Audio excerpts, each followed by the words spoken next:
Hi gang, this is Mike Garner from MrMikeGarner.com coming to you on Mr. GTV, and I just want to say again that best laid plans and all that, which means that sometimes you plan something and you can't always execute that plan, and you'll know what that's about because you're in the same world as me, and things go right and things go wrong and things go left and things go right. And there's this wonderful saying that when you're going through hell, keep going. Well, I'm not going through hell.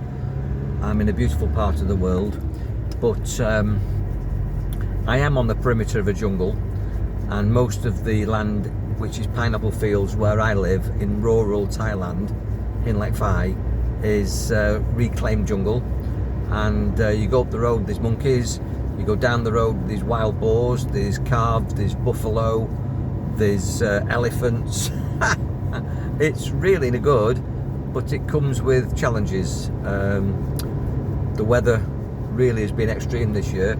I think I've had more blackouts, power cuts and Wi-Fi down than ever. But when it works, it's brilliant, and when it doesn't, well, it doesn't. So thanks for bearing with me. I just want to explain, because my family know the deal.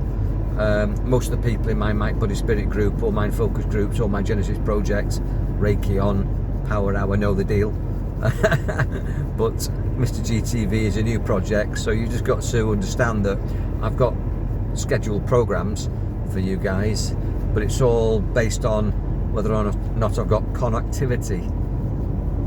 So having said all that, how are you? Ask Mike Monday is a feature, and I've had some really good questions, so I'm looking forward to presenting that. I probably won't do it on Monday. I didn't do the mindfulness and the meditation on Monday either because of the Wi-Fi. So there's lots of things to come. I've got interviews to do. I've got demonstrations of tarot and hypnosis. And the hypnosis demonstrations are something that you can actually just close your eyes and enjoy as if you're the client and get that for free. The tarot, I give you the opportunity to come on live with me and either take part in group or do a one-to-one. That's all free. And if you want to chat, I'm here for that. It's all good. So I'm watching the news today, and we've had the budget yesterday. What do you think about that? That's something worth talking about, isn't it? All these things in the world are interesting. I live in the world. We are of the world. But you've got to rise above the world. But you can still dip in and out and see it and experience it. But remember what I said to you on one of my presentations, where I said thinking is in and thoughting is out. Just don't let your thoughts and your opinions get to you. Have a default mood, attitude of being neutral, positive and pleasant. Express everything that's good and just zip it.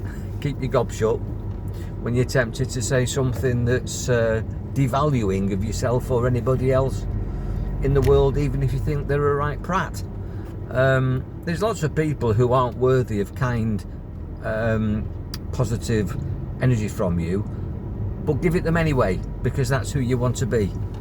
And if ever you're in a situation where you have an opportunity to either be right or be kind, be kind. Don't get involved in arguments. Just recently I've had a couple of situations where people have wanted to take me on, and more importantly, they tried to put me down. And sometimes I take the bait. Sometimes I find myself reacting, particularly if it's somebody that I thought had my back, or somebody that I thought should know better or understood me. But you've got to realise that the only person that cares about you really is you. That nobody cares about you more than you do, and you are your own best expert. And you've got all these people in the world that we could go metaphysically into that and say that they're all expressions of you that you've created, but that's a bigger debate. But all these people that you perceive as being out there, they don't care. Your parents have got an agenda for you. They love you, and you would hope that it would be unconditionally. Your partner, your kids, maybe even your close friends, you're in a tribe, you hope that they love and respect you, and it should be unconditional, and your love for them should be unconditional. But just is it? Just wait and see what happens when you do something that they don't agree with, or when you do something that they don't understand, or when you do something that goes against their belief system. Just wait and see how loving they are when you don't do your bit. In other words, we tend to sort of have these conditional relationships where, let's just use something simple like, I'll wash the dishes, you dry. Or I'll clean the garage out, cut the grass, wash the car, and you do the things that you do. You know, you have these deals, don't you, in relationships, even at work. Like, you know, I used to do night shifts with a guy that is a brother from another mother, and we'd take it in turns to do breakdowns. So if I got a long drive tonight, a long recovery, he'd do it tomorrow night, and I lived that life for 32 years, and we had deals, and we never fell out actually, and we're still good mates now long after I've left that employment. But if you've got those sort of deals set up with somebody, just as an experiment, don't do your bit. Just don't get into an argument, but just fail to do your bit on purpose. Just withdraw your participation just for a day. Just see what happens. Now hopefully your choice of friends, colleagues, partners will be admirable and will do the right thing and not make a big deal of it. So you've chosen well. But quite often that's not the case. Quite often when you withdraw your bit of the deal, when all of a sudden this mutually agreeable contract, verbal or otherwise, is broken by you or them, and I'm saying you do it just to see how unconditionally loving these people that you think are, will they prove to be what you think they are? I know from my experience that quite often they're not, and it's a bit of an eye-opener when you find out that you've almost like been living with the assumption of mutual trust, understanding and respect, and then out of the blue it changes. Well, it's got nothing to do with them really, it's to do with you. That your expectation, and I've said this before, when they don't come up to your expectation, it's your fault. Take responsibility for it. Try and get round you mutually compatible, unconditional loving friends. You'll find it extremely difficult. I've probably got about 3, and then I've got my kids, and even in families you can have rifts. So this is just an interesting dynamic of what does go on, and you know, you've got some comments about that, and if you want to share it with me, or put a comment publicly and we can discuss it in the group. Might be something, if you bring something up, I'll answer it personally in Ask Mike Monday, or if you want to keep it anonymous, I'll just bring it up as a general subject in one of my chats. That's what I'm here for. I mean, I've been working in family therapy and personal development, corporate, in education authorities, health authorities, local government authorities for over 30 years. So I've got a bit of experience, but I never say that I'm right.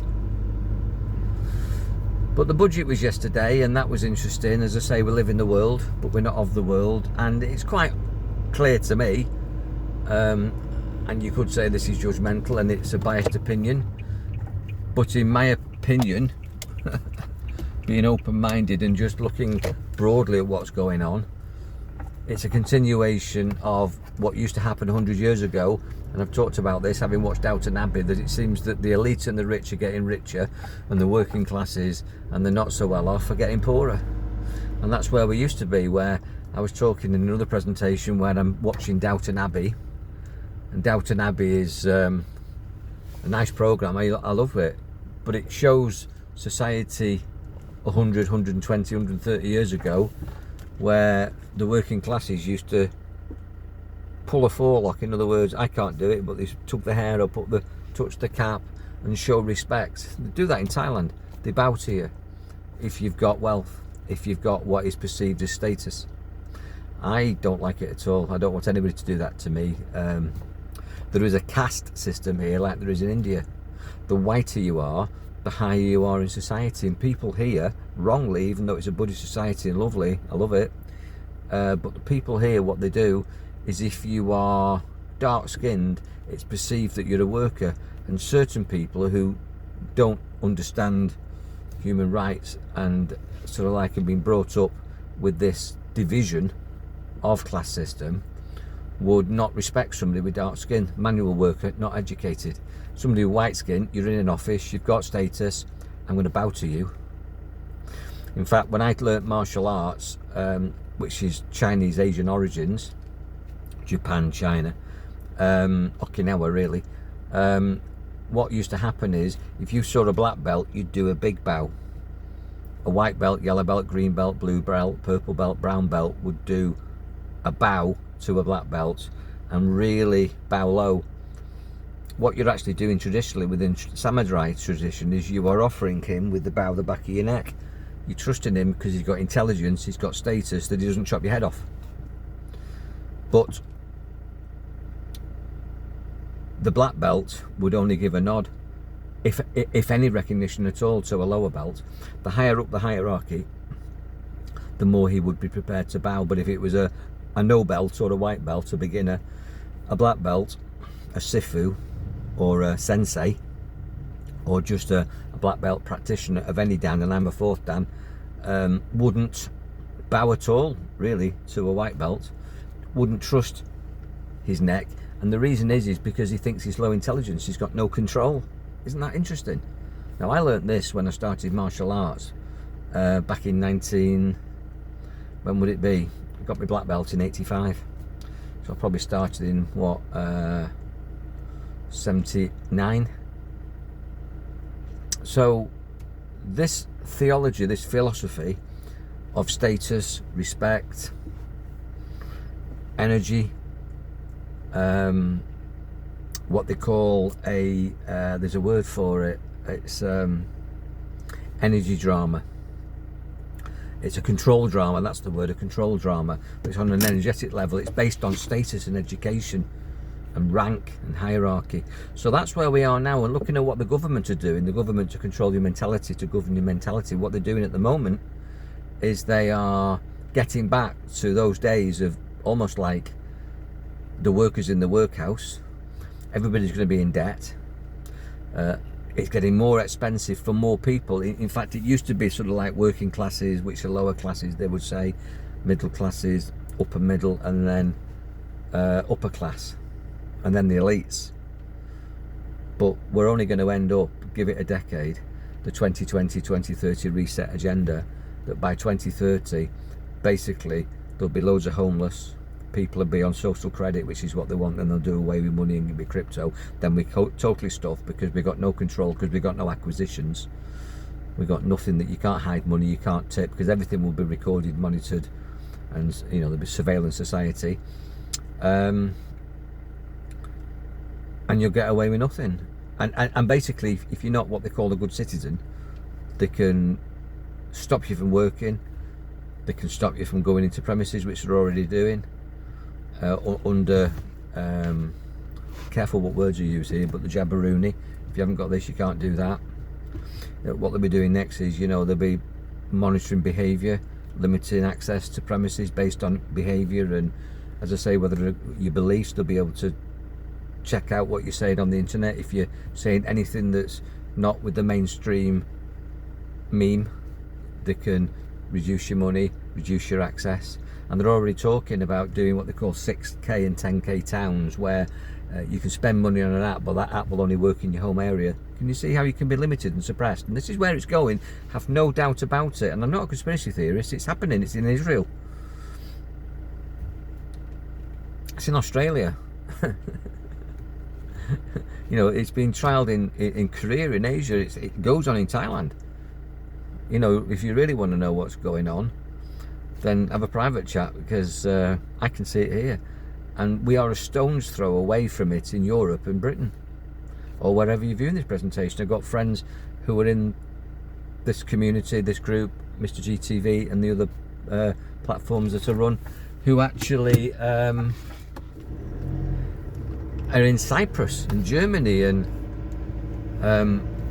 Rhodesia, and all over the place. And trust me, be under no illusion that at the moment the UK, yeah, you're sitting pretty. For how long is extremely doubtful. A lot of these things they're actually trialling in different areas just to see what they can get away with, how much they can push the public, and then all of a sudden it'll be wham bam thank you ma'am, it'll be all over globally, because it's a global reset. It's a coordinated attack on society, on humanity. But the one thing which is the good news, and this is why I'm here to share this stuff, because you won't probably get it in many other places, is that it's all a game. It's a platform. We're actors on a stage, as Shakespeare says, and you've got to rise above it, and you can rise above it mentally, emotionally, spiritually, energetically. But I'm viewing this and reporting this to wake you up. Not that you need waking up, that sounds a bit patronising, but to make you aware. You can believe it or believe it not. You might have other views, and that's great. Tell me what you think. We're not going to fall out about it. I'd prefer to be kind and right. But I do my research, and the evidence is out there. And it's not the second-hand evidence. It's not the assumed evidence. It's not the evidence that I've got from the bloke down the pub. It's factual. You can get this from websites that I can tell you where the source is, and the genuine governmental sources from think tanks that are funded by the government, and it's all out there in the public domain if you look in the right places, but it's hidden very cleverly. That society is shifting massively, and we can be part of the shift. We can be positively rise above it, in my opinion, which is what I teach in the Mind Body Spirit group, and get better lives for ourselves. And there's this sort of what we call the 100th monkey syndrome, which is the ability for 33% of the population who are like-minded to project a vibration and shift the vibration and shift society, shift the planet, shift the universe, shift other people. And that's a factual thing. It's not just a made-up cosmic ordering sort of thing. It's scientifically based, that if you get 33% of any hub, any hive, any tribe, it's called 100th monkey syndrome or tipping point, that if you get 33%, it's an algorithm, all like-minded, you can shift the other 67% of the population without them having any awareness. It's called entrainment and pairing. It's very powerful, which is why I run these groups, to try and shift consciousness and to share stuff, because I care, and I do care. But I'm going to keep these thoughts out there, apart from sharing them with you, and you keep them out there. Don't let them get to you. And what you let in, your thinking which you let in, is all the positive stuff, all the beautiful stuff, the nice meal that you're going to have tonight, the positive conversations you're going to have tonight, the positive music, the positive reading material, the positive programs and games that you play, all the lovely things that while you're on this planet you can experience through your 5 powerful physical senses, which is touch, taste, sight, sound and smell. And trust me, there's far more than that available to you, which is your extra senses. And if you're interested, I do development courses on that, and all that stuff's in Mind Body Spirit, which is £10 a month for charity.